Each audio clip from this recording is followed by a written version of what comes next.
ခွာလို့မရအောင်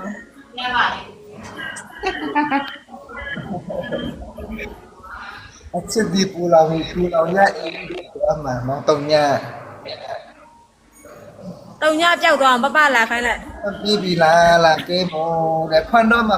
ဒီလားဖွင့်မှစောင့်ပြောပါတော့မှဖွင့်မှ အခုဒီလားခုနမှာ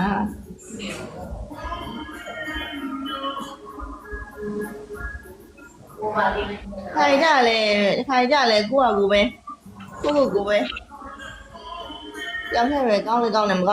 အဲ့လိုကြီးပဲ ကိုပဲထူရတာလေဘယ်သူမှလာထူပေးတာမှမဟုတ်တာ ကိုရီးယားလူတွေဆိုတာအဲ့လိုမျိုးတစ်ခါလေးမှကိုစိတ်ငဲတဲ့ခါကိုစိတ်ပင်မဲ့ခါအနာမှာရှိနေတာတူလေး ဒီမနေ့နင်းစပတ်ကျဲနေတယ်ဘသူလည်းမသိဘူး ဒီလေ နင်းစပတ် ထိုက်သူဆန် အဲ့ဒီစံဖြစ်နေမယ်ထင်တယ် အဲ သူများကိုဗျမ်းမတာမပြောနဲ့နော်